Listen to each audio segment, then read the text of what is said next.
So is this the reason why they're going after Michael Jackson's money? Yeah, I still even laugh because, hey yo, when you deep it, yeah, like when you seriously deep it, like you have to be some sort of, anyway, we already get into that. No judgment, yeah. But if you're a fan of Michael Jackson, hit the subscribe button, turn on the post notification because more Michael Jackson content is on the way. Especially, the times when he was in the Jackson 5. Do you know what I mean? We're gonna react to that content as well. Any Jackson related content we're gonna react to, you know what I'm saying? Other than that, let's keep it moving. Yeah. Oh, and by the way, my name is Versatile, aka I could be on trust and name you can trust when it comes to all things reactions. So go ahead, hit the subscribe button, turn on your post notifications when I go live, when I post something. You know what I mean? If I am delayed by a bit, it is what it is, all right? Can you not see? I'm black. Black timing, it is what it is, but don't get it twisted. I'll try to be on time. Anyway, so the deals, Michael Jackson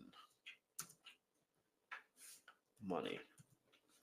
A shout out to the DL as well, because they put a comprehensive documentary type of series that I'm gonna have to start reacting to. Do you know what I mean?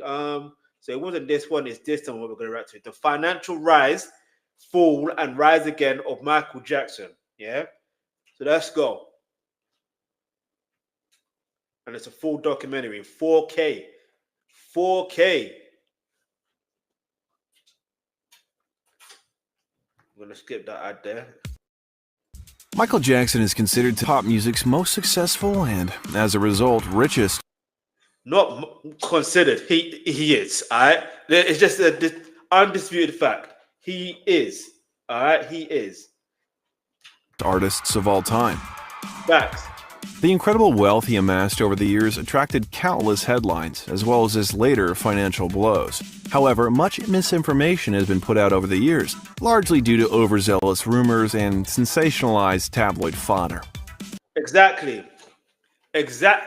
Like, do you know when I was coming across trying to create a description for this live stream, and if you're watching the replay, is what it is. That's why you should always pay attention. But anyway, make sure you hit the subscribe button. But when I was trying to correct the description, I was getting so many misinformation, and it's like there was this doc. If I can find a clip and watch on the stream, I will watch it on the stream. I will watch it on the stream because I'm pretty sure he became a billionaire, yeah, by the age of 29. I know I did not misheard the information. I know I didn't, because I'm like, by the age of 29. Hey, yo. But anyway, let's keep it moving. Let's go. And obviously, you got to remember, before we keep moving, you got to remember that, at the end of the day, the era that he started in, he was breaking down racial barriers. Do you see what I'm saying? And he was still going through certain situations. Anyway, we all get into that, get me, but let's keep it moving. Let's go. How did he exactly make his considerable fortune? Was Michael Jackson pop's first billionaire? And did the king of pop end up dying completely broke? In this series of videos, we hope to, in some estimation, uncover the numbers behind Michael Jackson's complex finances, from his royalty checks to numerous business dealings, endorsement payouts, and outlandish expenses, revealing the truth behind Michael Jackson's colossal bank account. Here's the detail.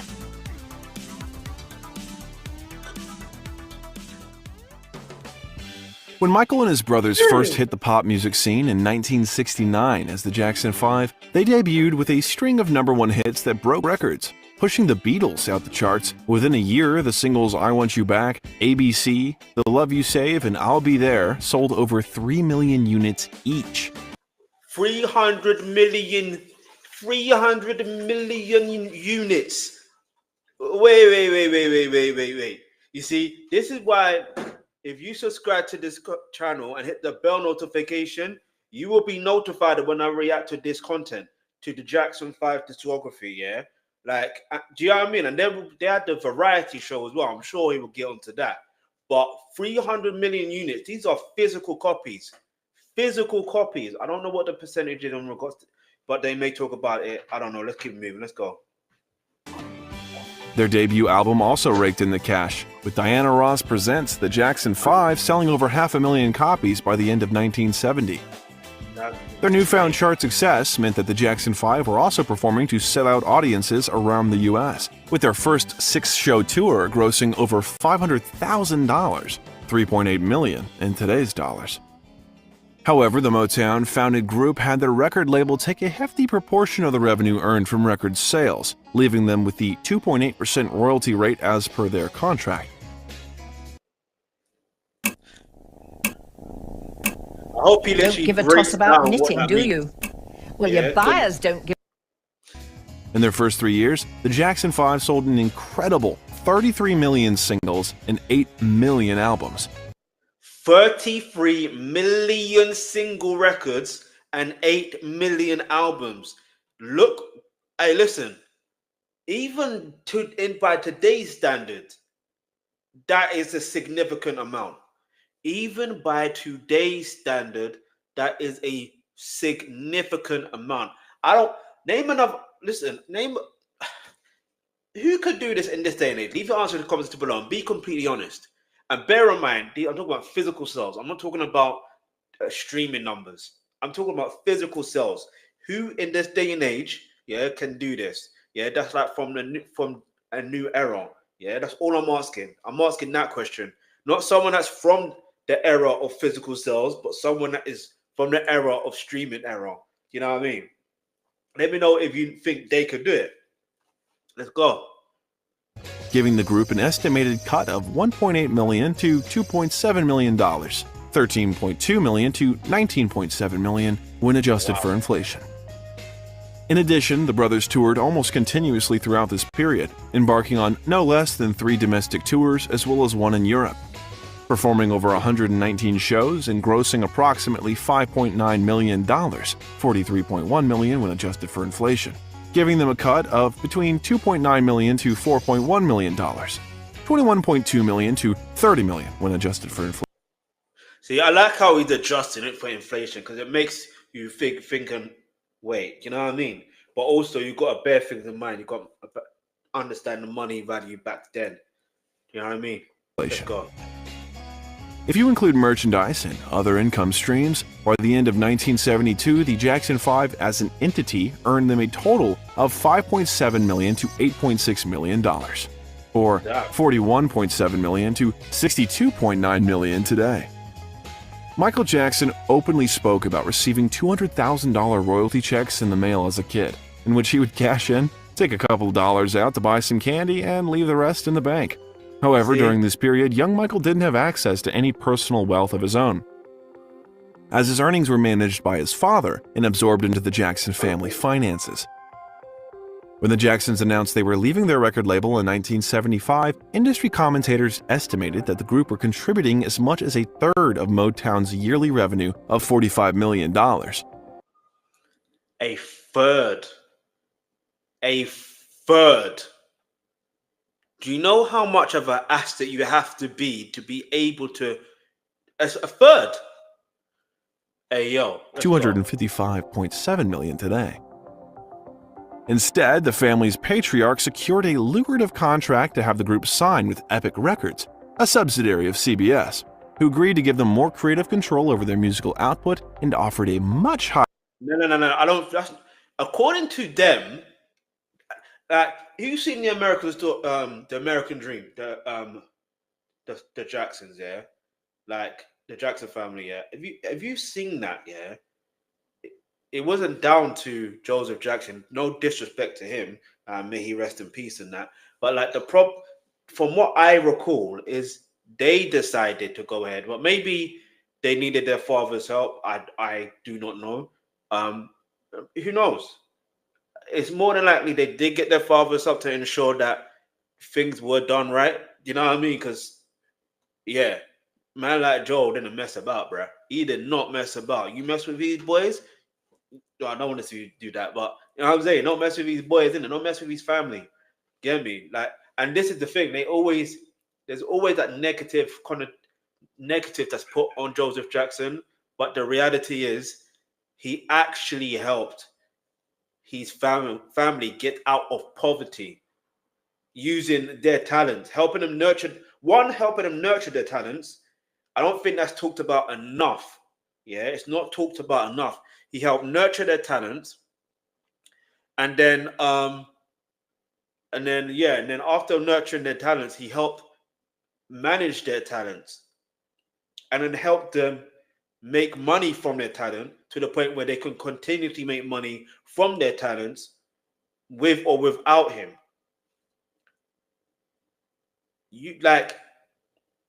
If you ask me, if you ask me, that's a very successful father. A very successful father. Helping them get out of poverty is one thing. But to be able to maintain getting out of poverty and ensuring that the next generation is not seeing poverty, that father done more than enough. Do you understand? He doesn't get enough credit. I'm telling you, he doesn't get enough credit. Let's go. Higher royalty rate of 20% per record. Damn. Although the brothers went on to sell millions as the Jacksons, Michael was never given the opportunity to acquire his own personal wealth until he developed an independent career as an adult. His first solo record with CBS, Off the Wall, was off the bat a huge success, selling over 5 million copies domestically in its first year, becoming the best-selling record of 1980 and the highest-selling album by a black artist up until that point. His solo royalty. That's information I didn't know. I promise you, till this day, I never knew that information. I feel like I need to share this stream. You know what? That's exactly what I'm going to do. That's exactly what I'm going to do. Give me a second, y'all. Let me do this real quick. Get me. So I'm going to rewind that for a second. Rewind. $9 million to $4.1 million. $21.2 million to $30 million when adjusted for inflation. If you include merchandise and other income streams, by the end of 1972, the Jackson 5 as an entity earned them a total of $5.7 million to $8.6 million, or $41.7 million to $62.9 million today. Michael Jackson openly spoke about receiving $200,000 royalty checks in the mail as a kid, in which he would cash in, take a couple of dollars out to buy some candy, and leave the rest in the bank. However, during this period, young Michael didn't have access to any personal wealth of his own, as his earnings were managed by his father and absorbed into the Jackson family finances. When the Jacksons announced they were leaving their record label in 1975, industry commentators estimated that the group were contributing as much as a third of Motown's yearly revenue of $45 million, $255.7 million today. Instead, the family's patriarch secured a lucrative contract to have the group. I need to think properly to post this. All right. I am alive right now. Right now.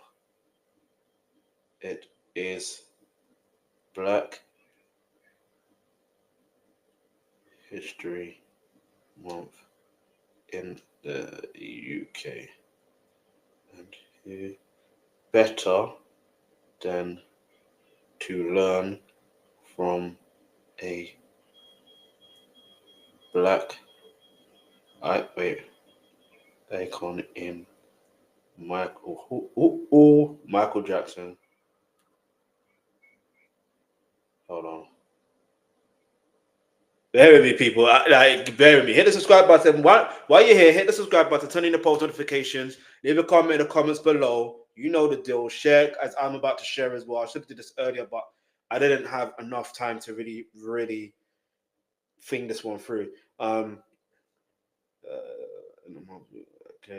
Then to learn from a black icon in Michael Jackson.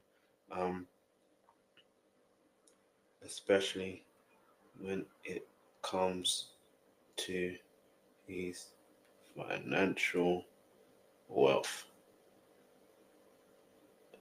On Financial Friday. The reason why we did Financial Friday is because, you know, we can talk about Friday. In fact, that's the other thing. If you're into finance, money, all that stuff there, wealth, hit the subscribe button, turn on the post notifications. I will have more content in regards to that. You know what I mean? These are the type of content I normally would have wanted to do on my channel in the first place.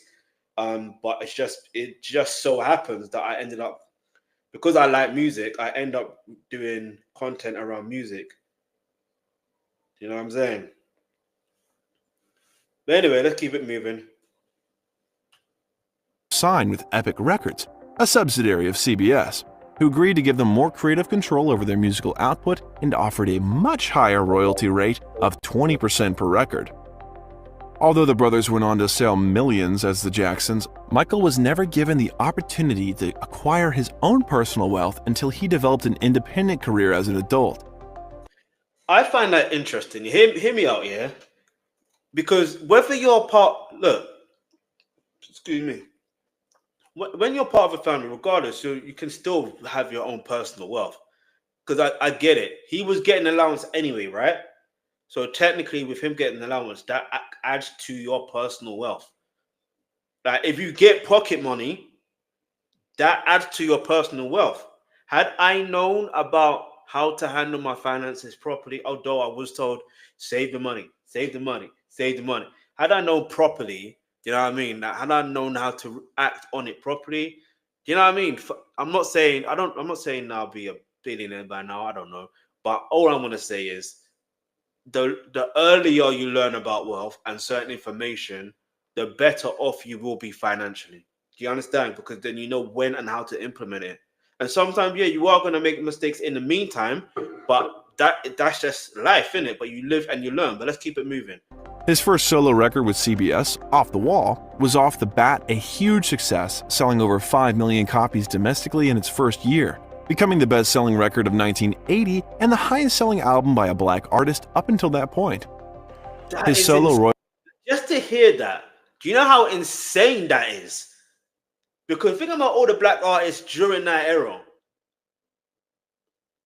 royalty rate was similarly as favorable as what was offered to poach the brothers from Motown, which meant Michael the artist was in a unique position, amassing a considerable fortune from just one record, earning $1.10 to $1.50 per album sold. By the end of 1982, Michael Jackson received a figure of approximately $9.4 to $12.8 million, or $29.8 million to $40.5 million when adjusted for inflation.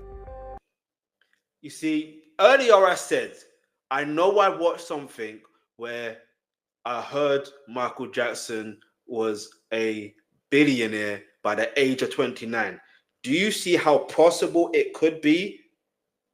And we're just near the start. We're not even towards the end. Like, we're just near the start. Come on, man. I first came across Ansarada in 2014. It was a corporate finance deal we were working on for a solar developer. Meanwhile, his father Joseph was having financial issues after several bad business dealings and was reportedly looking to sell the family's Los Angeles home. In response to this crisis, Michael offered to purchase the house from them, gifting a 50% stake in the property to his mother. The singer then made grand plans with his newfound wealth to effectively knock down the old mid-century structure and rebuild a fairy tale chateau style. Its centerpiece became a 5-bedroom, 7-bathroom, 10,000 square foot residence. The property also included a state-of-the-art home studio and 3 small stores that resembled a candy store, a puppet shop, and an ice cream shop. Additions to the property also included a 6-foot Snow White and the 7 Dwarves diorama, a movie theater, games room, a small zoo, manicured gardens, and a koi pond. While Michael's dream home was being constructed, his attorney, John Branca, secured him the highest royalty rate ever achieved in the music industry up until that point. Hear me out. Now, I know you just mentioned John Branca. We can't give him that high credit like that. You just can't. Hear me out. Look what he's doing right now with Michael Jackson's estate. No disrespect. Yes, we may get the movie. Yeah. And I'm saying may because it's been delayed like 2 or 3 times. All right. We know Michael Jackson's got music in the vault. We know there's also not only that, obviously, that he's a perfectionist, so it's what it is. But we know that there's anniversary of many of his albums. The previous albums that had anniversaries, John Branca and even John McClane, they did absolutely did squaddily with that. So we can't give him that credit, respectfully. You know what I mean? If Michael Jackson probably had the mindset and said, you know, this is what I want, help me execute this idea, and then boom, that's what happened. That's what I believe, because Michael's a visionary. Let's go. With his contract up for negotiation and with a very promising career ahead, having achieved sky-high record sales with Off the Wall, he was in prime position to secure a very lucrative deal for his next LP. With approximately $2 or $5.68 today going in his pocket for each album sold, Michael Jackson released his 1982 juggernaut Thriller. Now wait, I'm gonna react to this album again, like this album, yeah. I've noticed something that someone else noticed, yeah. I'm not gonna say it here. Just make sure you hit the subscribe button, turn on your post notification. When I do react to Michael Jackson's Thriller album, by all means, you'll be notified, and then you'll be able to watch there and then. Let's keep it moving. Get me. Shout out to all the moonwalkers and that. Let's go. Over the course of 1983, Michael Jackson's bank accounts were flooded with cash as the royalty checks kept coming in. Thriller spent a record 37 weeks at number 1 on the Billboard 200, and at its peak was selling 1 million units a week. The record later became the best-selling album in the United States in 1983 and 1984, making it the first album to be the best-selling for 2 years, and of course was awarded the best-selling album of all time in February 1984. And you got to remember, that's in America. Just imagine worldwide. It's the most and the best-selling album globally. Yes, in America, but also globally. This is another reason why they hated on him and still hate on him. And the reason, one of the main reasons why, you know what I mean? They're trying to take his money still. They're still trying to take his money. You know what I mean? Anyway, I'm not going to say too much. Let's just keep it moving. Let's see. Let's go. From Thriller sales alone, by the spring of 1984, Michael Jackson had quickly amassed an incredible fortune of $50 million, or $147 million when adjusted for inflation. At this time, Michael leveraged his incredible fortune to push his career into new heights, as demonstrated when his record company refused to fund the production for his Thriller music video. Jackson paid for it himself. I know what they're doing is they're going through a timeline, and I feel like they missed out on a few things, because he forgot to mention about the solo albums that he may have received royalties from in regards to when he released that under Motown. Because remember, he had albums under Motown as a solo artist as well. Then also you got to take into consideration that Jackson had the variety show as well. So he definitely was making some money from that. How much, I do not know. But we can get into that another time, yeah? But let's keep it moving. Let's go. And offset the additional cost of $500,000, or $1.4 million today, by having a production crew document its creation for the making of Michael Jackson's Thriller home video. During the infancy of home VCR systems, the documentary became the best-selling video cassette at the time, selling well over 50,000 copies within 6 months of its release, making the now global superstar in excess of $2 million, or $5.9 million today. 1984 would also be significant as Michael Jackson embarked on the then highest-grossing tour of all time, the Victory Tour, grossing $75 million, or $220.6 million in dollars today. Him and his brothers also secured an endorsement deal with Pepsi Cola worth $5 million, or $14.7 million today. Wait, I'm going to take a little pause here, because it's just knowing about that deal. If this deal never happened, you know what I mean? That accident may have never ever happened. You never know, Michael Jackson still could possibly be here, because it's because of the pain medication and this that led him. You know what I mean? Like, but I say this: Michael Jackson still alive to this day in regards to everything. You see him and hear him everywhere, and even through other people, how he's inspired others. You know what I mean? I'm starting to get emotional on that. Let me keep moving on. What is commercial take a break. Property? There are 5 main types. I'm going to talk to you about some of them. Retail, that is one of the main. However, its bloated production costs, high ticket price, and dodgy payment processing tactics caused a widespread public backlash and forced Michael to give up his portion of profits from the tour in order to stem the ongoing PR crisis. Giving the charity an estimated $5 million, or $14.7 million when adjusted for inflation. Michael also gave the settlement he received from Pepsi for the burns he suffered while filming to the hospital that treated him, amounting to $1.5 million. or $4.4 million today. Although Michael's focus was more on giving his money away, the press and promotional benefits of the Victory Tour led the superstar's Thriller record to surpass sales of 40 million units by 1985, netting Michael additional royalty payments of $30 million, or $85.2 million when adjusted for inflation. Swamped with... Listen, hear me out. Now imagine had he did a Thriller tour. A Thriller worldwide tour. Yo. With cash, and with an estimated net worth of $100 million, or $284 million today. Michael was keen to make large-scale investments with his considerable newfound wealth, the largest being his purchase of the ATV Music Catalogue in the summer of 1985 for a whopping $47.5 million, or the equivalent of $135 million today. Jackson went moonwalker to mogul and instantly the most powerful individual in all of music publishing. And I just want to pause this here for a moment. I want to say this in regards to that publishing that he brought. The smartest thing of him doing that was not owning. When you own publishing, you're owning other people's music. You're able to license other people's music and monetize it. You understand? And you're making money.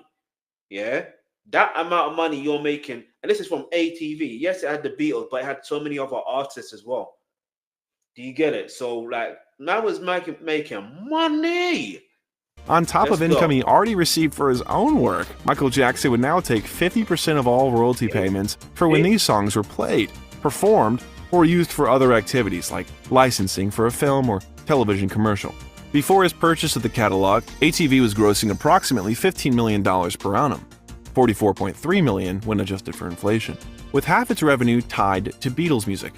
In the years that followed, Jackson would increase profits through lucrative yet controversial licensing deals, as well as compilation album and documentary releases, upping his own personal income but also adding value to the asset he invested in. In preparation for the release of his next record and first solo tour, Michael Jackson signed a new 3-year advertising contract with Pepsi-Cola that was the largest of its kind, worth somewhere between $5 million and $15 million, or $13.9 million and $41.8 million today. In return, Jackson would appear in no less than 4 commercials which were to be shown in the United States and abroad. Listen, this advert, who would have thought that advert has none other than Carlton Banks? Shout out to Alfonso Ribeiro, man. Listen. And also contribute 2 pieces of original music and perform 1 song from an upcoming album. While busy recording, in 1986 and 1987, Michael Jackson reportedly earned an additional $80 million, or $215.3 million today, largely from royalty payments, despite it being almost 5 years since... Wait. You're telling me he didn't release no music within that time he made that money? Now, we rewind that for a bit. That is incredible. Hold on. That followed, Jackson would increase profits through lucrative yet controversial licensing deals, as well as compilation album and documentary releases, upping his own personal income but also adding value to the asset he invested in. In preparation for the release of his next record and first solo tour, Michael Jackson signed a new 3-year advertising contract with Pepsi-Cola that was the largest of its kind, worth somewhere between $5 million and $15 million, or $13.9 million and $41.8 million today. In return, Jackson would appear in no less than 4 commercials which were to be shown in the United States and abroad, and also contribute 2 pieces of original music and perform 1 song from an upcoming album. While busy recording, in 1986 and 1987, Michael Jackson reportedly earned an additional $80 million, or $215.3 million today, largely from royalty payments, despite it being almost 5 years since his last record was released. As soon as his next album, Bad, was released in 1987... I'm going to pause it for a second. That is a lesson, yeah? Like, if we are genuine Michael Jackson fans, this is a lesson for us to learn that we need to get assets, basically. Use ourselves as an asset, to build ourselves as an asset, and then buy an asset. And then, you know what I mean? Let the average... I'm going to find out properly, because this, how do you... Leave your answer in the comments below. What did you learn from that information? because I'm still processing it. Yo, Michael 18 embarked on a million. gigantic worldwide It's 5 tour. years. The tour and his music videos helped promote his latest release, pushing it and its singles to the top of the charts. One very expensive investment Jackson personally made towards the project was the production costs for his full-length musical feature film Moonwalker. Costing in excess of $30 million, $80.7 million today, the very ambitious film was released theatrically in Europe and South America, but Warner Brothers canceled plans for a Christmas 1988 theatrical release in the United States.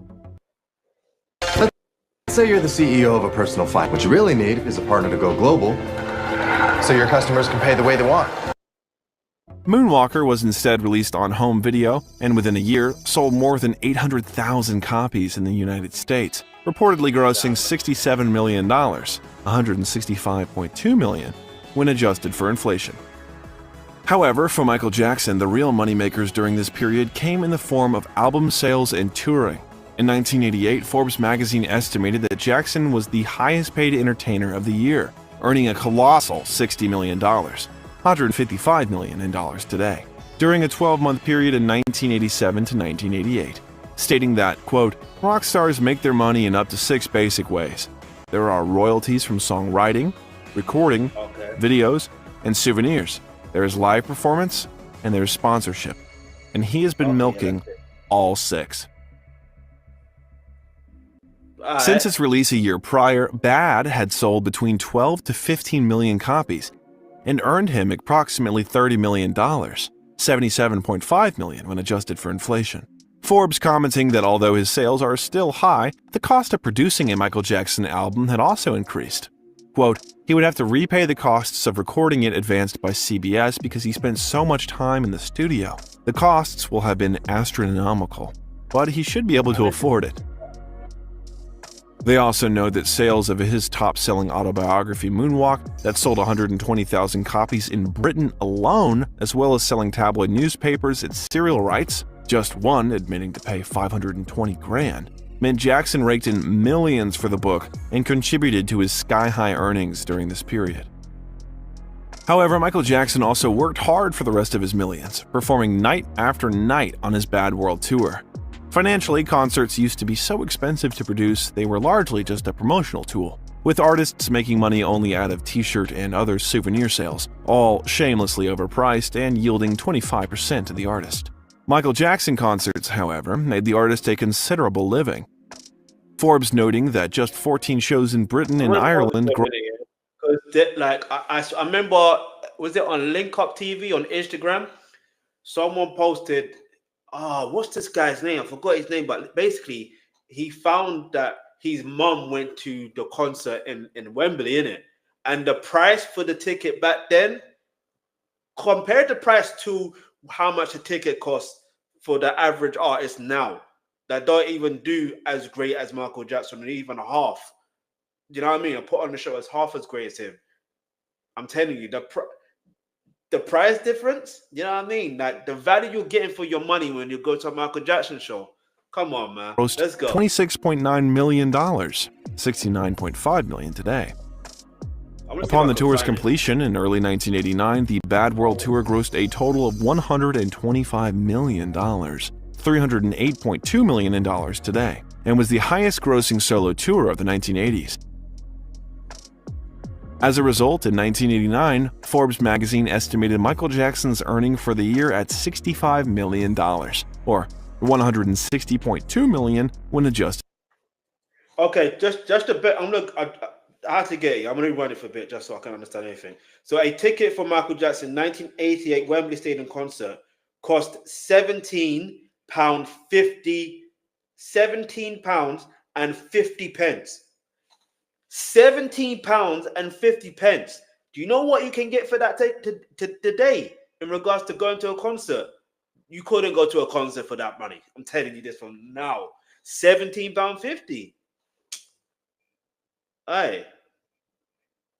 To produce, they were largely just a promotional tool, with artists making money only out of t-shirt and other souvenir sales, all shamelessly overpriced and yielding 25% to the artist. Michael Jackson concerts, however, made the artist a considerable living. Forbes noting that just 14 shows in Britain and Ireland grossed $26.9 million, $69.5 million today. Upon the tour's completion in early 1989, the Bad World Tour grossed a total of $125 million, $308.2 million in dollars today, and was the highest-grossing solo tour of the 1980s. As a result, in 1989, Forbes magazine estimated Michael Jackson's earning for the year at $65 million, or $160.2 million when adjusted for inflation, raking in $40 million, $98.6 million today, from his recent worldwide tour, this making him the second time in a row the world's highest-paid entertainer. However, it wasn't all work and no play for Michael, as he developed a taste for the finer things, spending handsomely on his now lavish lifestyle. His biggest expense was his Santa Barbara residence, Neverland Valley Ranch, which he purchased in 1988 for $19.5 million, $50.4 million in dollars today. Sorry, if I did have said 1988, the year I was born, you know what I'm saying? What year were you not born? Leave it answer the comments below. Funny enough, that concert, by the way, was in 1988. You know what I mean? Over the years to come, Jackson spent approximately $35 million, $90.4 million today, transforming the expansive compound into his own paradise, constructing a full-scale movie theater, an amusement park, exotic zoo, bird and reptile house. He also filled his home with art, antiques, arcade games, and anything else he desired. By the way, know how you mentioned art, yeah? I don't think when it comes to his assets, I don't think many people add that to his assets, but an art collection is asset. That's an asset. Let's keep it. The yearly running and staffing costs of Neverland was estimated to be $3 million, $7.8 million today, an expense well worth it for the global pop icon. Even with Michael Jackson maintaining a low profile at the dawn of the 1990s, he still appeared on the list of top-earning entertainers in 1990, with an annual income of $35 million, $81.9 million when adjusted for inflation. The reclusive star's wealth grew largely. What would you do if you were earning $35 million a year? Like $35 million a year. What would you be doing with that money? You know what I mean? Let me know in the comments below. What would you do with that money? $35 million a year. And mind you, this was the late 80s or early 90s kind of. You know what I'm saying?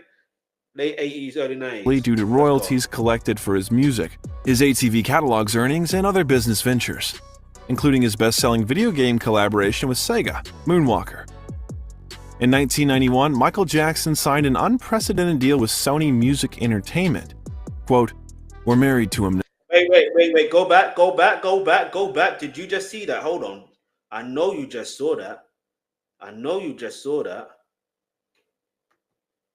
Sony as simply a recording artist, Jackson negotiated a much more intertwined Moonwalker. In 1991, Michael Jackson signs contract that may total to $1 billion. Now hear me out. Michael Jackson did say, and I think it was in 2002, where he said he helped generate over $1 billion or billions of dollars for Sony. And look at that headline, and that's like two headlines I've seen from that. An unprecedented deal with Sony Music Entertainment. Quote, "We're married to him now," said Sony president Michael P. Shvolnoff, as instead of signing with Sony as simply a recording artist, Jackson negotiated a much more intertwined partnership that had the potential to spawn sales of over $1 billion. Collaborating with Sony Music, Columbia Pictures, and Sony Electronic Publishing, the entertainer was expected to not only record 6 studio albums, but to have his hand in a range of endeavors, including films, television, and video gaming. Upon signing the 360-degree contract, Sony agreed to pay Michael Jackson a series of advances totaling $50 million, $112.2 million. See, hang on. You see that type of negotiation? That's the 360 deal you're supposed to be having, not the ones that the kids are having now. Do you know what I mean? The ones that they're having now with the 360 deals? No. You don't have. This is what you should be looking for. Michael Jackson says, "Study the greats. study the greats. Yeah, I don't think they're studying Michael Jackson properly. Or Entertainer was expected to not only record 6 studio albums, but to have his hand in a range of endeavors, including films, television, and video gaming. Upon signing the 360-degree contract, Sony agreed to pay Michael Jackson a series of advances totaling $50 million, $112.2 million in dollars today. However, industry spectators questioned the move. Quote, "Since Sony spent $2 billion on acquiring CBS, it has continued a corporate shopping spree for entertainment properties. Many senior figures in the music and film business seriously questioned the wisdom that motivated Sony to re-sign Jackson, as they see it, regardless of cost." Well, look at it this way. It's business, right? They realize how much of an asset Michael Jackson is. They just spent $2 billion, you know what I mean, on acquiring CBS. It's a no-brainer.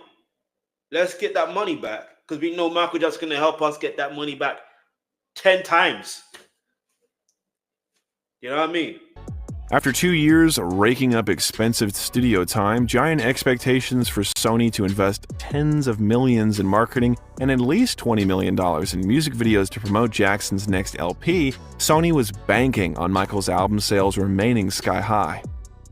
With the release of 1991's Dangerous, Michael put everything into promoting the record, including starring in several high-profile music videos, wowing audiences with award show performances and a Super Bowl halftime show, agreeing to his first sit-down interview in 14 years, and embarked on another... Speaking of Super Bowl halftime show, you want me to react? In fact, I will react to it.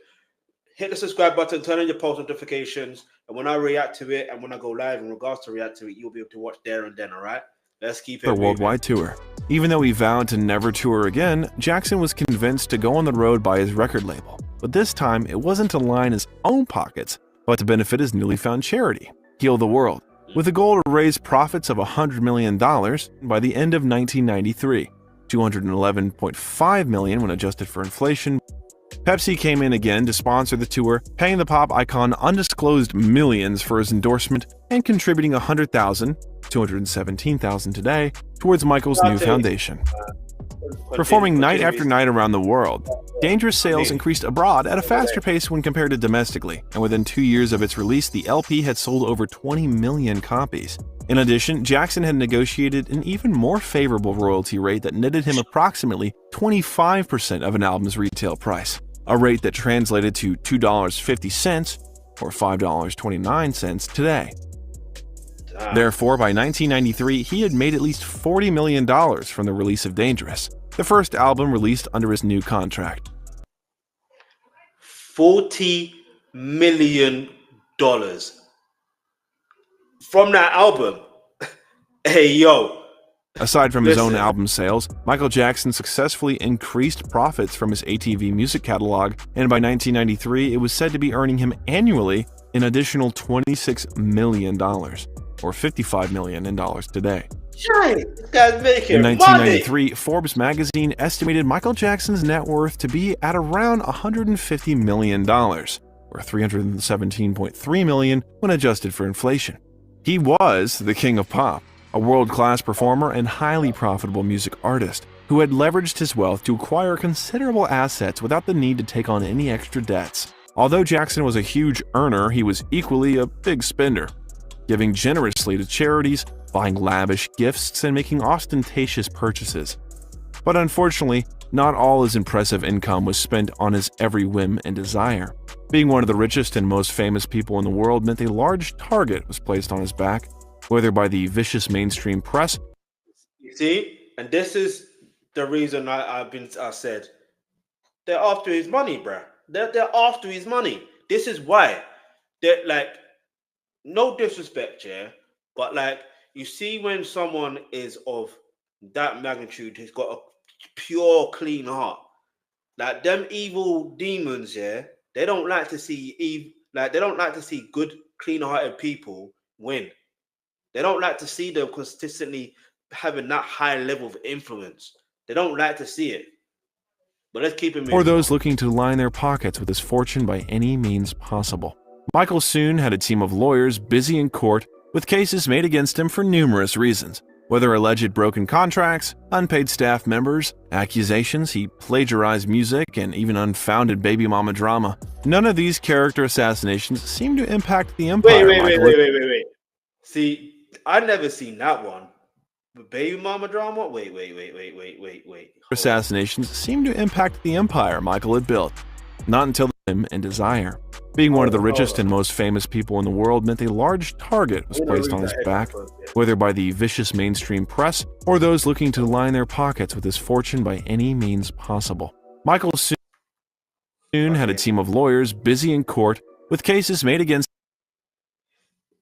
Woman gets 2.5 years in jail for harassing Jackson. A woman who repeatedly harassed singer Michael Jackson claimed to be his wife was sentenced to the maximum of 2.5 years in jail for violating court order to stay away from the entertainer. Hey. Him for numerous reasons, whether alleged broken contracts, unpaid staff members, accusations he plagiarized music, and even unfounded. Billie Jean filed paternity suit against singer. Twins. Wait, I'm reading this a little part of it. Hanover Park alleged in her lawsuit that she and the singer had contract on 2 occasions on May 5th, 1975 and July 4th, 1981. Acknowledged that he is the father of her 5-year-old twins, a girl, boy, and her 11-year-old son. Hey, yo, that's mad. But anyway. If you want me to react to some B. Howard and some Mickey Howard, you know what I mean? I could do that as well. Hit the subscribe button, turn in the post notification. Let's go. Obviously, it's not Mickey Howard that did that. Don't get it twisted. There's a reason why I said that. I mean, if you know, you know, because she's the real Billie Jean. Baby mama drama. None of these character assassinations seem to impact the empire Michael had built. Not until the summer of 1993, when one accusation would ignite a series of events that would see his financial good fortune take a detrimental turn for the worse. Michael Jackson. Like a criminal. Jackson's I am innocent. Los Angeles.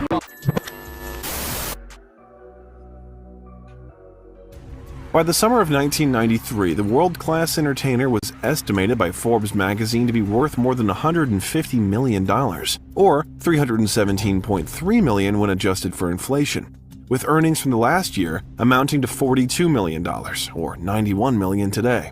However, when news broke of child molestation allegations just as Jackson was beginning the second leg of his Dangerous World Tour, his financial good fortune began to take a turn.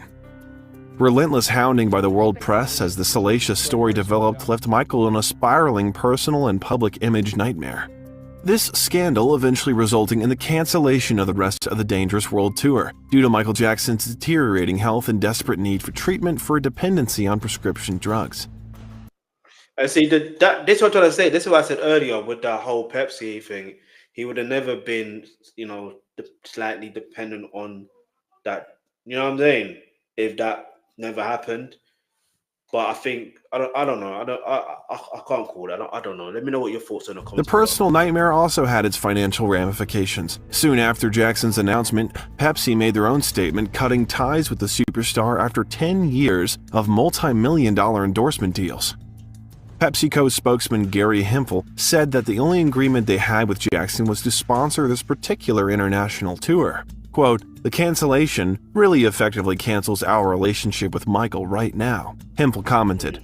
Quote, "We just hope he's able to resolve his problems." Although after this decision, Pepsi never worked with Michael Jackson again.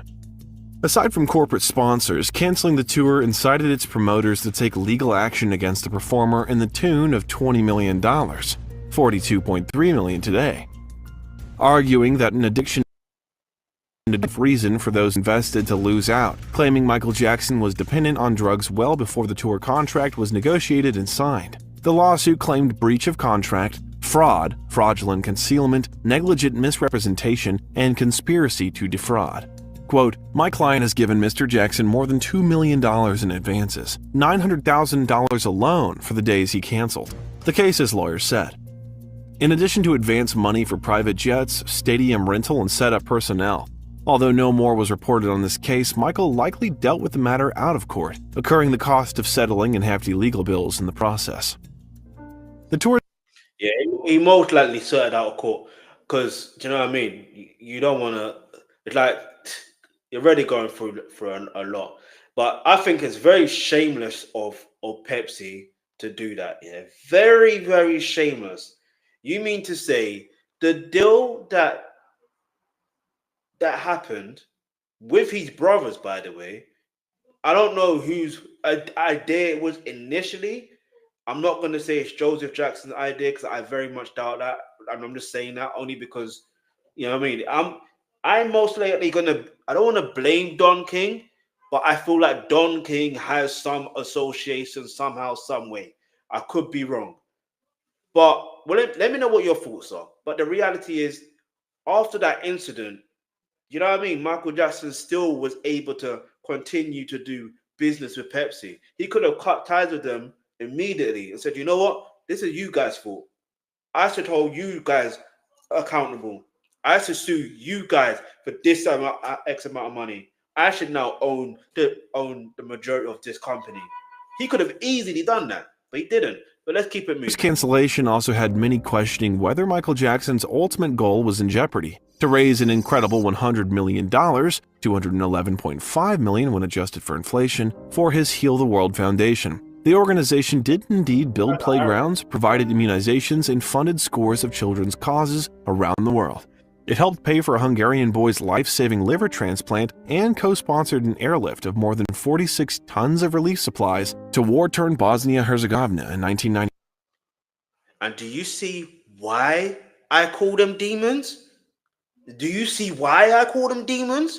Don't think they don't see this stuff that Michael Jackson was doing. They see these things. They see these things. They see the pure goodness of his heart, and they still want to do this. Although it never reached the pop star's lofty fundraising goal, the foundation reportedly doled out about $4 million, or $8 million today, said its former director Richard Fowler. However, Jackson effectively abandoned the foundation by the mid-90s and never made any more serious attempts to fundraise for his charity past this point. Aside from the loss of earnings Michael Jackson suffered as a result of the child molestation claims, their legal ramifications also took a significant hit on his finances. What kind of stress are you experiencing thinking about AI? The most publicized expense being the $23 million, or $47.4 million when adjusted for inflation, settlement Jackson agreed as part of the civil lawsuit. $5 million, or $10.3 million today. Wait. That $20 million or $23 million was paid by the insurance company, not out of Michael Jackson's pocket, by the way. I think that's one of the most key things that people need to understand. Yeah. One, he didn't want to agree to it in the first place. Two, like, he was fighting in court months. This is why he couldn't continue the tour, because he was fighting in court months, going like the negotiation back and forth to ensure that it goes to a criminal trial. That's what he wanted, so he can prove his innocence in the court of law. That's what he wanted to do. But anyway, of which was to pay their lawyers' fees, giving us an insight that if the accusers incurred legal costs amounting several $1 million, you could only imagine how much Michael Jackson was paying for legal representation. In fact, he was advised to settle the case, in part because it was the cheaper option when compared to going to court and the additional colossal costs that would occur. However, the multi-million-dollar payout didn't curb Michael's sky-high legal expenses. It actually encouraged countless others to come out of the woodwork and push Jackson for lottery-level settlements of their own. The landslide of cases kept the superstar's world-class legal team busy for years to come, with Jackson now point-blank refusing to pay off those with baseless claims looking to extort money from him. Therefore, the only parties to win were the lawyers involved. In 1994, Forbes magazine reported that in the previous year, Michael Jackson had made $38 million, or $78.4 million in dollars today. An incredible amount of money, but due to the astronomical expenses he incurred as a result of the 1993 allegations, this meant that Michael was for the very first time in financial hot water and needed to release some extra cash. Hence, the King of Pop agreed to sign a 5-year contract with EMI Music to manage his music publishing company, ATV Music, in exchange for an advance of $70 million, or $148 million today, against revenue that EMI expected to generate. In addition, EMI agreed to enter into partnership with Jackson and provide him with financing to acquire other music catalogs. In 1995, Michael would leverage his ATV music catalog once again when Sony offered Jackson $110 million, or $200.6 million today, for a 50% stake in an ATV and Sony music publishing joint venture. Jackson essentially sold half of his ownership of the Beatles and other songs for a large profit, Sony ATV becoming the second largest music publisher. Did he really? We're gonna get into that properly. I feel like there's certain things that are misconstrued here, but let's keep it moving. Shout out to the Moonwalkers, all the Moonwalkers watching towards the end of this. You lot are real ones. Hit the subscribe button, turn in the poll to the in the world worth $500 million, the equivalent of $1 billion today. Administrative expertise was provided by Sony, and Jackson was a company director and attended board meetings regularly. As each party in the arrangement held the power of a veto, Michael still remained in control, as both sides would have to agree on a decision before it could be made. As a result of the King of Pop's savvy business arrangements, they helped his yearly income, with Forbes magazine reporting in 1996 that the global superstar had earned the previous year approximately $67 million, or $130.5 million today, and the year after, $90 million, $171.4 million today. Aside from publishing, Michael Jackson was keen to get his music career back on track and release another top-selling record. But yet again, the significant profits he made from selling albums were eaten up by his King of Pop demands. Delay after delay, hiring out expensive studio spaces, a record for Michael Jackson demanded the most elaborate of marketing strategies. Predicting sales worth $500 million, much of the $40 million, or $80 million today, spent to promote his latest release, the double album epic History, came from the artist. Jackson himself invested $5 million, or $10 million today, producing a controversial 4-minute album teaser for the project, and spent $7 million, or $14 million today, creating the most expensive music video in all time for its lead single Scream. Within the first year of its release, History. And that's the thing, yeah. We need to. I feel like some of these information is. I'm not gonna say it's not entirely accurate because, again, I still believe he was a billionaire by the age of 29. I still believe that. I still believe that. But let's keep it moving. Reportedly sold over 11 million copies. Impressive by the standards of most pop stars, but well below previous sales by one of the best-selling pop singers of all time. And for the first time ever, You know why that is? Let me tell you why that is. I tell you exactly why that is. You see, outside of America, do you know what I mean? He's doing well. But in America, it would seem like he wasn't doing well. Do you know why that is? Because they had an agenda against him. That's why. You cannot tell me any different. Yeah? Because they're after his money. Do you see what I'm trying to say? And they're trying to make it seem like he was lacking in money. You almost forget, like this guy almost forget that he's Neverland Ranch, he's got animals, he can, they're assets as well. There's levels to this, and obviously, I don't know, there's levels to it. Let's keep moving on. Michael Jackson actually lost money releasing new music. This may be why, during a live internet chat, MJ said of History, quote, "This might be my last album I ever do. I will always create music, but I'm not sure if I'll create another album." No, I think the reason why he did that, because think about it. Let's think about this. He's been in the industry for how long? Since he was a child. He just wants a break. The consistent releasing music, touring, and the fact that he's getting these negative headlines, he just wants a break.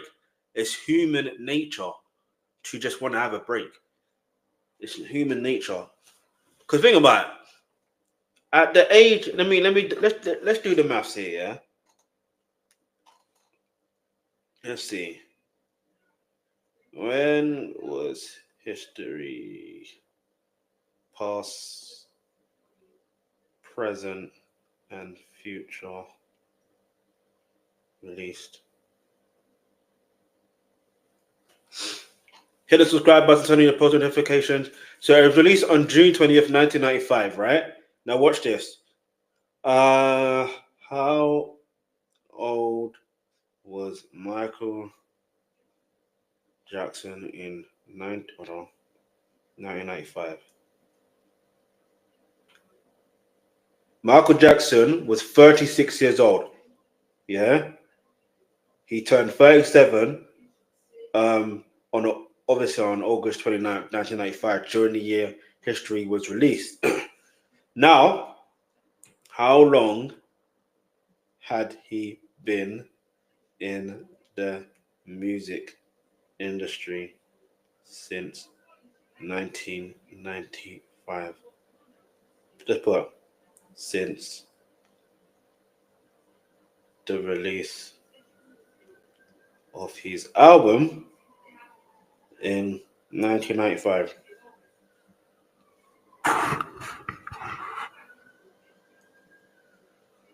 So Michael Jackson had been in the music industry for about 31 years. 31 years. Yeah, he wants a break. You can't tell. Listen, there comes a point in your life, yeah, where even though you know you're good at something, sometimes you're like, you know what, let me just have a break. You know what I mean? Let me have a break. And knowing what he was going through, yeah, he needed a break. You know what I mean? He needed a proper break. But obviously, when you got obligations, you sign a contract, it's like you got to keep your end of the bargain, innit? You got to keep your end of the deal. But let's keep it moving. However, Jackson knew he could earn the big bucks not just from record sales. Accepting an offer of $17 million, or $33.1 million when adjusted for inflation, Michael Jackson agreed to perform to 60,000 guests at the Sultan of Brunei's 50th birthday celebrations in July of 1996. Mere months later, he embarked on the History World Tour. Performing 82 shows over 13 months, History became his highest-grossing tour ever, raking in $165 million, or $314.3 million today. They were some of the most expensive shows ever staged, but during the tour, just 2 Sydney stages reaped almost $7 million in ticket sales alone, with merchandising raising another $1 million. Wow. No. Wow. It hasn't been reported what cut Michael Jackson took from the world tour, but Forbes estimated in 1997 that the global superstar had earned the year before $55 million, or $104.7 million today. From this period onwards, Michael Jackson fell off the top earning lists as press outlets began to report on his spiraling finances and mounting debts. His spending became increasingly outrageous, which included the $15 million, or $28.5 million today, he coughed up to produce his Ghosts short film. The video epic included elaborate sets, costumes, and cutting-edge special effects, and was released in order to promote what would become his lowest-selling album in decades, 1997's Blood on the Dance Floor. The latter part of the 1990s also characterized by announcements of grand, but... Listen, when you say flop, how much did that sell? When you say flop, hold on. How many records did Blood on the Dance Floor sell?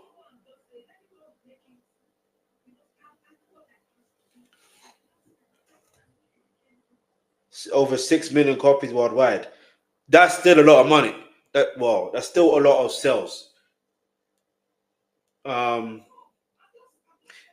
It was certified platinum in 2000 for shipments of over 1 million units. All right.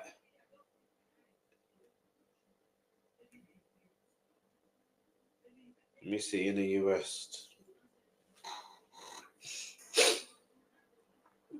1 million units in the US. Ultimately fruitless business dealings. It was clear that as his musical star faded, he desperately tried to invest in new sources of income. However, several of these ventures went disastrously wrong. Pouring millions into an internet venture called HollywoodTicket.com, The website was meant to offer exclusive backstage concert packages for fans with money to burn. Instead, it crashed and burned itself, and in 2001, its former partners sued Jackson for $25 million, or $42 million today, for what they claim were unpaid fees. Jackson also invested $11 million, or $18.7 million today, into a partnership with his company, Neverland Entertainment and MDP Worldwide Entertainment, to set up a new film production studio which failed to launch. Similarly, Michael Jackson invested heavily in his company Kingdom Entertainment, which hoped to build and manage family-friendly theme parks, hotels, and other attractions around the world. The venture took a large stake in Landmark Entertainment, a Californian company specializing in the design of theme park rides, and made headlines scouting locations in Detroit, Michigan, and the country of Poland, to name just a few. However, yet again, the ambitious plans never came into fruition. At the same time, the singer continued to spend as if he were still topping the charts like back in the 1980s. His Neverland Ranch annual running costs was said to be costing more than $7 million, or $11.8 million in dollars today. Michael's financial salvation could have come in the form of his 2001 studio album Invincible. But with the record's production costing $40 million, or $69 million in today's dollars, was said to be the most expensive album ever made and failed to cover its costs. In 2003, Forbes magazine estimated that Michael Jackson had accumulated debts of... This is why, and how this is the thing here. How are Forbes trying to analyze and say this is the amount of debt that they have, that this person has? How do you know? Where do you get this information from? Furthermore, where do you get the information from that this is how much a person is making? Like, how do you, like, how? Just how? Leave your answer in the comments below. If you want to find out that information as well, yeah, we're gonna look into that, because we're gonna look into what is net worth another time, and how to build a net worth. Get me? Because it's all good looking at someone else's net worth. It's all good, but the reality is, what about your own personal net worth? Yeah. Anyway, let's keep it moving. Hit the subscribe button, turn on the post notification. Yeah, man, let's go. Over $200 million, or $332 million today, but had a net worth of $350 million, or $581 million today. According to a 2002 suit filed in the Californian Superior Court by Union Finance Investment Corp. seeking unpaid fees and expenses amounting to $12 million, or $20.4 million today. Jackson's borrowing had gotten out of control. 1998 documents showed loans totaling $90 million from Bank of America were nearly exhausted. Jackson later sought additional capital, and by 2000, Jackson had taken out loans totaling $270 million, or $480 million today. Some of the debt was secured using Sony ATV as collateral. Other loans were backed by Neverland and MyJack, a separate music publishing firm comprising of MJ's own music. Quote, "For whatever reason, Michael Jackson is not paying his debts," said Pierce O'Donnell, a leading entertainment finance lawyer. Quote, "He has little or no means of income." Hey guys, B2B Buyer here with another video. Today's the big day. The rep finally said we'd get our... He lives off a line of credit. Brett Pulley, who covered Jackson's fortunes for Forbes, said there was, quote, "plenty of anecdotal evidence that Jackson's spending is way out of control. Although his super..." Incidental. Wait. We're gonna look into what the hell that means. The way I want to look, what I want to know, yeah, as far as Michael Jackson's wealth is concerned, because they're saying it's this, it's that he was in debt. Okay, but how do you know?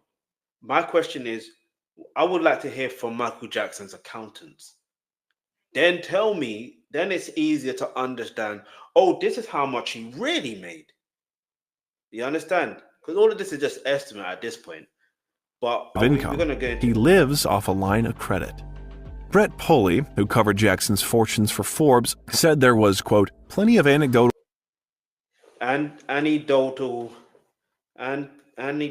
evidence." Okay. All right. So what? Okay, I'm gonna do this. No.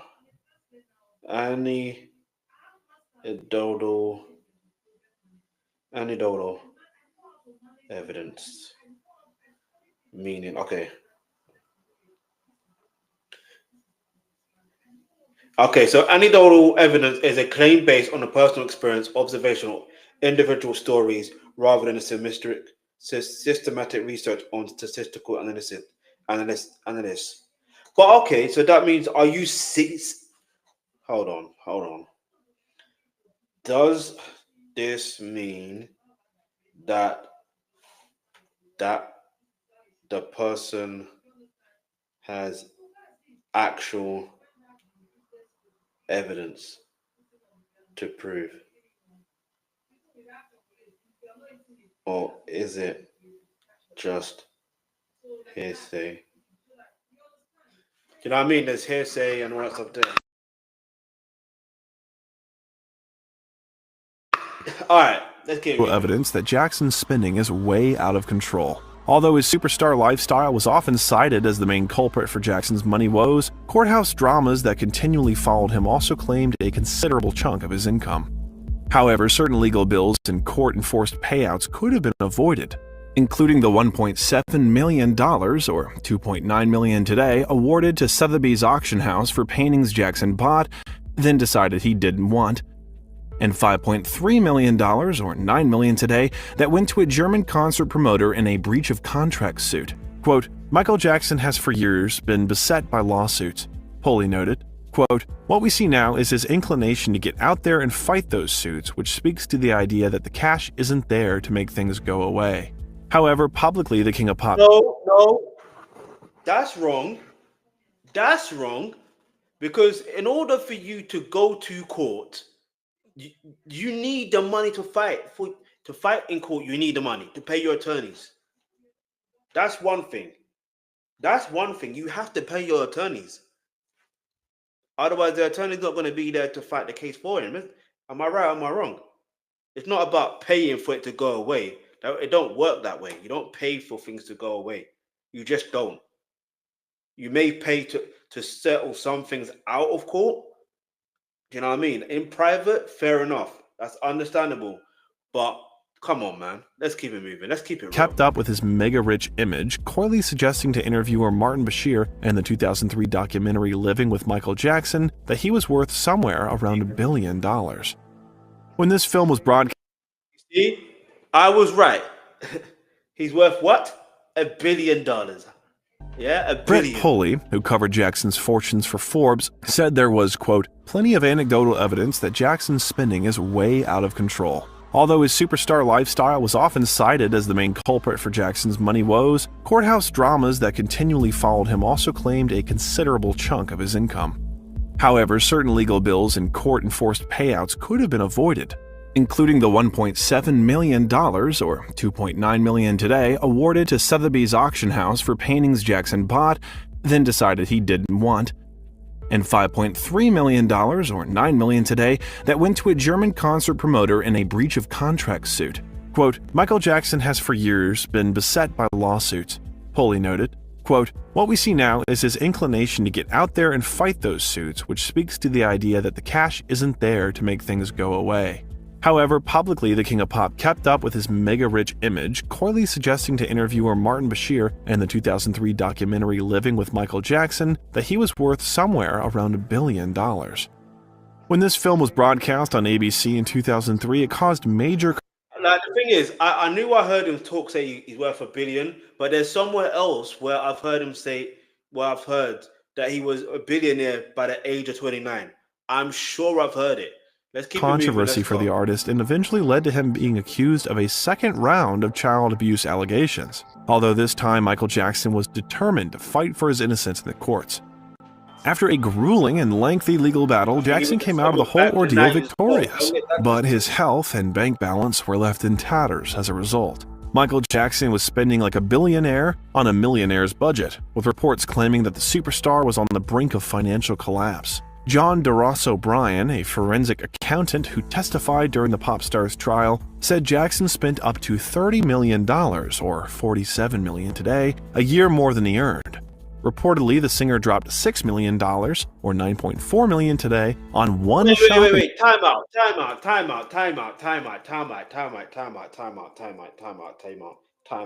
So are you telling me what he was earning? Let's think about this logically, yeah? Let's think about this logically. the money he was earning from his albums, his previous albums, are you saying he stopped earning money from that? Are you saying he stopped and then after buying publishing, ATV publishing, and then Sony's 50% publishing and doing a joint venture, you telling me he's not earning the same amount or just a bit more? Somewhere, somehow, there's some maths that's not mathing. And I could be completely wrong, but you let me know in the comments below, because the way they're trying to paint this now, not the details, but just the way that it's painted, the way the narrative, Michael Jackson was in debt. He was in debt. No, they want you to think he was in debt. The same way they tried to make people think he was this type of person when he's not. Do you see it? Like, come on, man, don't get it twisted. Spree in Las Vegas, and the prosecution said in closing arguments he withdraws $1 million, or $1.6 million today, in cash at a time, and pays at least $4 million, or $6.3 million today, in legal bills most years. Legal analysts estimated that Michael Jackson invested up to $10 million, or $15.7 million today, on his legal team for the child abuse trial alone. Bank of America came down hard on Jackson, almost forcing him into bankruptcy proceedings after he fell short of a scheduled payment by about $300,000 for his $270 million, or $423 million today, worth of loans. However, after mounting pressure, Bank of America walked away from the situation, the bank notifying Jackson via fax that they were selling the loan package to Fortress Investment LLC to manage. An obvious solution to mounting debts when you have significant assets is to sell some of them to lower your liabilities. However, quote, he does not want to sell his publishing, so his alternative is to restructure those debts. If able to restructure under favorable terms where the revenues of those assets can service the interest payments, he can handle it. By the way, there is many multi-millionaires and many billionaires that restructure their finances to pay off debts, because how they get rich and maintain maintain their richness or maintain their wealth is by getting money from other people. Do you understand? They get money from other people or other businesses, and that's how it works. You know what I mean? They use debt. They use other people's money. I forgot what the term is, but they use other people's money, basically. Yeah, OPP. You know me. No, OPM. If he can't restructure, he might have to sell a percentage of his publishing, said Forbes editor Brett Pulley. However, Michael Jackson chose not to face reality, so no major financial restructuring took place, and the global icon didn't curb his spending neither. In fact, due to interest payments outstripping his income, his colossal debts were only increasing. Jackson spent his final years living off the generosity of incredibly wealthy individuals he surrounded himself, particularly while living in the Middle East, staying in their hotels, using their luxury cars, and accepting any monetary gifts they might offer, including Brunei's Prince Azim, who in 2007 offered the King of Pop $10 million, or $14.7 million today, just to show up at his 25th birthday party in London. However, this behavior also got Jackson in some legal hot water when the King of Bahrain's son sued the pop star for $7 million, or $10.3 million today. Sheikh Abdullah bin Hamad Al Khalifa filed a breach of contract case, claiming Michael took $7 million as an advance on an album and an autobiography that he never produced. However, Jackson claimed the money was a gift. Al Khalifa also claimed that he paid the superstar $35,000, or $52,000 today, to go towards paying the utility costs at Neverland, and another $2.2 million, or $3.2 million today, to cover some of his legal bills. You see, this is the issue of trying to accept money from other people. They will act like it's a gift. Like, no, seriously, pay attention to what I'm about to say. They would act as if it's a gift, but it's not really a gift. It's like there's something else that you need to be doing that they want from you. But the thing is, unless there's a signed contract, then there's nothing. It's just like it's wishful thinking. Other than that, the money you're giving to me is free, innit? You know, what do you want to do? From the 2005 child molestation trial, Al Khalifa said he believed the money would be repaid once Jackson's career had recovered. Our last in-depth look at Michael's spiraling finances was revealed as part of court proceedings in 2007. In the documents, forensic accountants claimed Michael Jackson had total assets worth $567 million, or $836.8 million today. However, the 5-page report also said Jackson now had debts of $331 million, or $488 million today, leaving him with a net worth of $236.6 million, or $348.8 million today. They put a net value on Jackson's 50% stake in the Sony ATV Music Publishing Catalog, his most prized asset, at $390.6 million, or $575.9 million today, and claimed the singer had just $668,215 in cash. Michael Jackson's last attempt at turning a new leaf in his finances and resurrecting his legendary career came in 2009. Drowning in debt, now reportedly at $400 million or $570 million today, the world-class performer fell back on what he knew he could make serious cash on: live performance. Therefore, he agreed to a new 50-date concert series. Stop. For now.